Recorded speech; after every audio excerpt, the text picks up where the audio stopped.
Hey, how much does it really cost to move? When we talk about costs, we talk about the shipping, we talk about flights, we talk about rent, we talk about visas and healthcare. But what we don't talk about is the emotional costs, the costs that do not show up on any spreadsheet or is not in our calculator.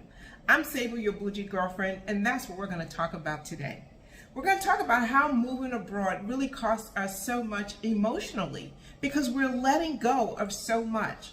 Yeah, we're letting go of sometimes our dream homes that we built. So those are the physical things that we're letting go. I know for me, it was real difficult letting go of my car. And those are tangible things. But what about the intangible things that we're going to have to let go? And what the emotional cost is on that.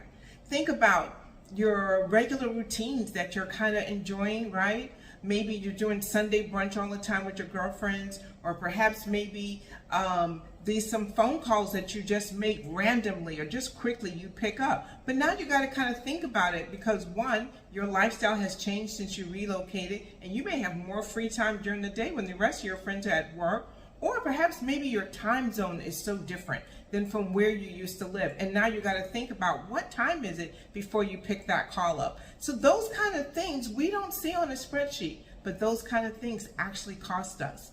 They actually start to really affect how we're moving. And when we don't really talk about these hidden costs, when we don't talk about what's happening and it catches us off guard, then all of a sudden we're asking ourselves, hey, what's happening here? Why am I feeling this way? I thought I was going to enjoy being here. Why am I starting to have homesickness? It's just because we haven't thought about it. So when you move and when you start moving, don't think that the hardest thing is packing your things, selling your house. The hardest thing is probably the things that you'll never see in the budget. You'll never see on the spreadsheet. And that is the emotional moves. Think about one of these things. You're leaving your people behind, right? Not just your family, but your friends. And anyone else, your associations, maybe your frat brothers or your sorority sisters, all of these things you're leaving behind because you're shifting. So now you have to ask yourself, how will you adjust to that? How am I going to feel about that? Start thinking about that in advance. Don't wait till you get there. And also you have to think about, how can I now replace some of these things that you were doing? The other thing you're leaving behind is a version of yourself. Now that could be good or bad, but let's just talk about it. You are leaving behind who you always were, or all the things you did and the connections that go with that. And that sometimes is an adjustment as well. And so no one knows you. So you're starting to explain yourself over and over. You're starting to show yourself and demonstrate to people who you are. You're building new relationships, which means building new trust and really allowing people to see you. It's almost like dating all over again. So that's something that's going to happen. And then you also have to think about the fatigue of starting all over. Oh my goodness, like every time a new relationship, you have to start explaining yourself all over again. But also think about, even as you're going out, you got to get a new hairstylist, you got to get a new nail tech, you're going to have to find your new grocery store, your new favorite coffee shop, all the things that were a routine in your life. You're going to have to begin to start that all over again. You even have to get into a new routine of what do you want to do on your Friday, Saturday nights. You may have to find a new place to worship. So that after a while, it becomes a fatigue when you're just exhausted. You're just exhausted of new. But if you already plan for these things in advance, if you already know this is going to happen, then it won't be so overwhelming for you. You just got to think about, remember, more than just the dollars and cents, there is a huge emotional cost. So how does this show up for you? Let's think about this. Because you're probably thinking, oh, well, that's not going to happen to me. But this, if it does, this is what it may look like. It may look like right now showing up before you even moved.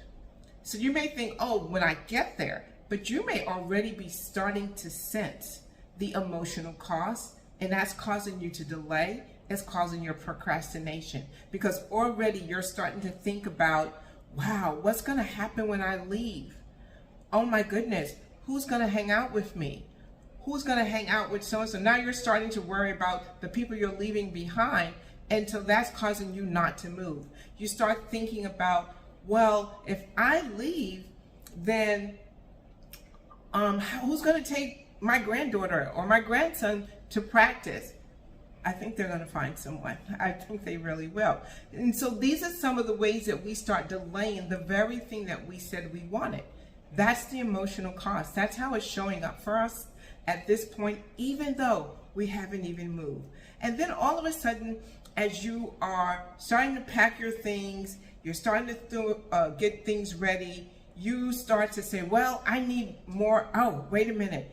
I need to really make sure I take all of my clothes. I need to take all of my household items. And I'm not saying you should, but what I'm saying is these kind of things are you delaying your move because now you're starting to feel the change in a way that you weren't prepared for before.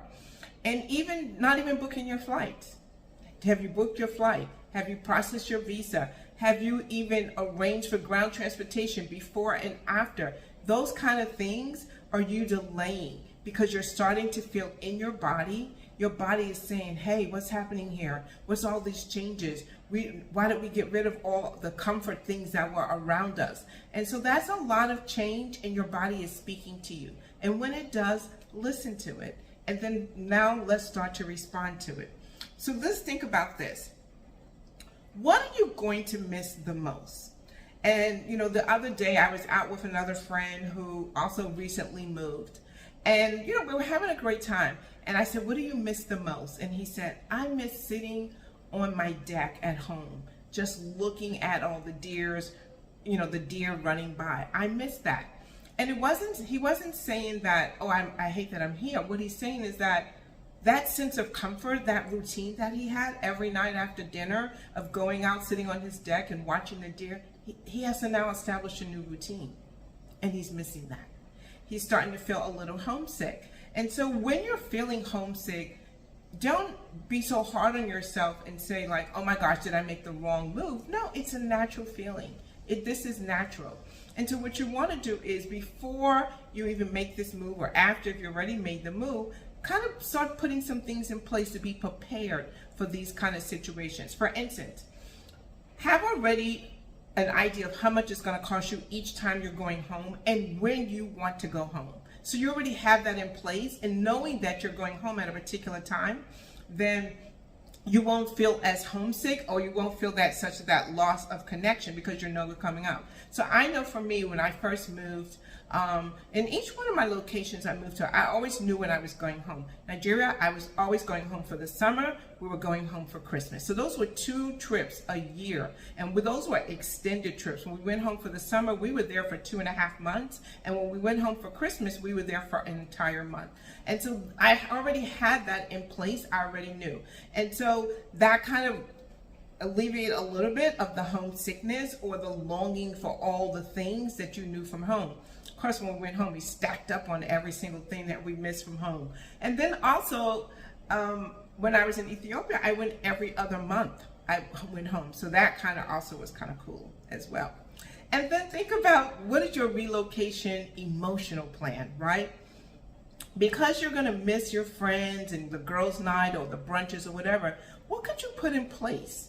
Something local and something virtual. So local, is there a new group of people that you can have your prayer circle with, or is there a new brunch group that you can now start or form? Don't always think that something is already here. Sometimes it's waiting for you to form it. So maybe you can start a new group where you